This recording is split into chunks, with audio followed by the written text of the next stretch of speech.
You have to do that every day, man. A lot of us are you become complacent. You become very civilized in life. You know, the worst thing that can happen to a person is you become civilized. When you get to that point where you believe that you've arrived, my God, man, I'm up there near Michelle Obama on my book. I've done it, man. I'm good. I don't have to be a wildland firefighter, man. I retired from the military. I ain't got to go out there and dig fire line for 3 miles. I'm 43, man. I've done it. And that's exactly when it's over. I'm not saying you can go as hard as you did when you were 20 or now at 43, but there's a new bar that you must always set in your life. And once you become complacent and you become civilized, you've arrived, you're no good for anybody. I go back to the sewer, and the sewer is that $7 a month place I once lived in as a young kid. So even though mentally, and I always talk about it, I'm always paying rent in that $7 a month place where I grew up, in that nasty little place I grew up in. I remember it. I remember like it was yesterday, and I'm glad I do. I never want to forget the dungeon of where I come from. Even though it's real spooky and it's scary and there's no lights on in there and there's cobwebs and some creepy motherfuckers in there, some demons, all those motherfuckers in there made me Goggins, made me who I am today. That's where the strength came from. You got to go back to the beginning, to the fundamentals of life. Is I cannot get away from who the fuck I am. Who I am is who I'm proud of. I'm very proud of the hardworking, calloused hands, calloused mind, human being that I literally made this person with a lot of help from above, a lot of guidance from saying you're gonna go left when you should go right. That horrible voice that wouldn't let me get away from myself and hide forever. I listened to it. And the only way you can set the example is you have to always be willing to work. I don't follow people who talk about what they used to do in life. I don't give a fuck what you used to do. I don't care that, you used to be the best mother. I don't care. What are you doing today? You may not be that person now, but what are you still doing to try to excel in life? And a lot of people now are talking. I hear so much talk. I don't hear a lot of work. I hear a lot of people telling you what you should be doing, how you should be doing it, how you should be fucking living. And I look at them and you're fat, you're out of shape, you look like shit, but you're telling a motherfucker how to live.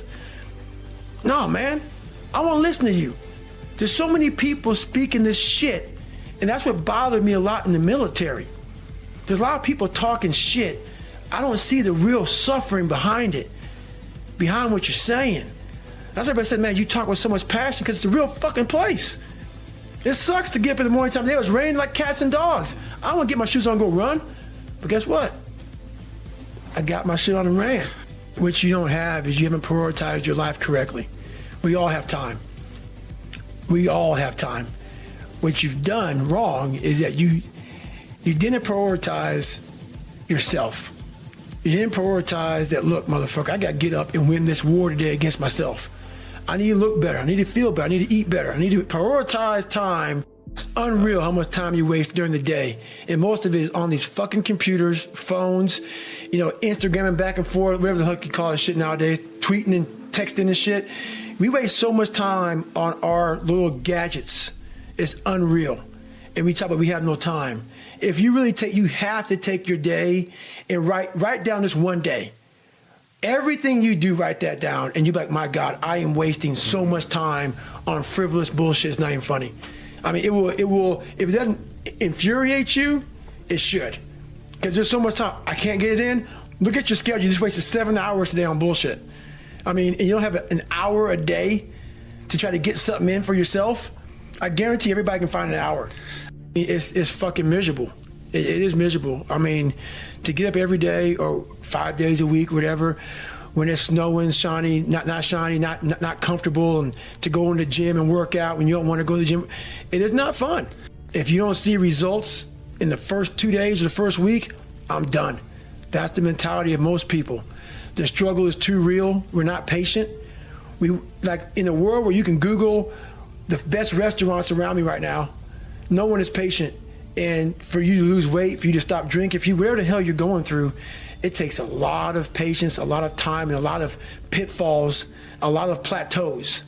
You're gonna hit so many fucking plateaus. If you don't know how to get around that plateau, it's not gonna happen fast. Sacrifice, what does that mean, sacrifice? Well, it's a discovery, man. It's the discovery of the future. It's like the future is actually the place where there is threat, and it's always going to be there. So what do? You make sacrifices in the present so that the future is better. Right.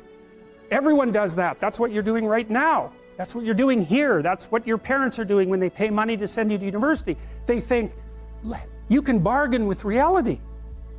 It's amazing. You can bargain with reality. You can forestall gratification now, and it'll pay off at a place and time that doesn't even exist yet.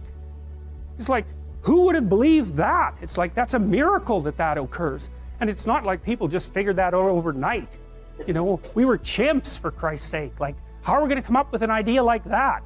Well, it's like, well, we thought about it for 7 million years. And, you know, we got to the point where we could kind of act it out. But we didn't know what we were doing. But it emerged as like a dream. So the terror of the future is a dream. And the solution to the terror, the dream of the terror of the future, is another dream. And it comes out in mythology and in fantasy and in drama, where you act out the sacrifice. And then it's a step on the way to full understanding. So we can say sacrifice now instead of doing it, you know, although we still do it. It's just not concretized like it used to be. We do it abstractly. And we all have faith that it will work, you know, and we also set up our societies so that it'll work. And one thing about, you know, I'm not a fan of moral relativism for a variety of reasons, partly because I think it's an extreme form of cowardice. But anyways, apart from that, no. There's minimal ways that you can set up a society that will work.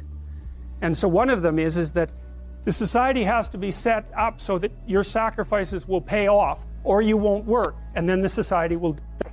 And so it has to make promises. People have to make promises to one another. And that's what money is. Money is a promise that your sacrifice will pay off in the future. That's what money is. And so if the society is stable, you can store up your work right now, you can sacrifice your impulses, and you can work, and you can store up credit for the future, and then you can make the future a better place. But society has to be stable enough to allow for that. Hyperinflation will do you in. So the promise that's implicit in the currency is the promise that what you're doing now will pay off in the future. And if people don't have that promise, then, well, we know what they do. Because in gangs, for example, in, say, gangs in North America, the time horizon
present for the future. But once you manage that, then things open up. And virtually everything you learn of value is like that's very, very, very difficult to learn to write. And there's arbitrary rules that you have to follow and bind yourself to. And while you're learning those rules, the probability that you have any creative freedom to speak of or any facility with the rules is very low. You're a rank beginner. And even to some degree, whatever creativity you have is going to have to be stifled while you're passing through that keyhole. But if you pass through it, then something massive opens up on the other side. That's why we have disciplines, right? I mean, the words aren't there by accident. You have to narrow yourself first, and then you can broaden outward.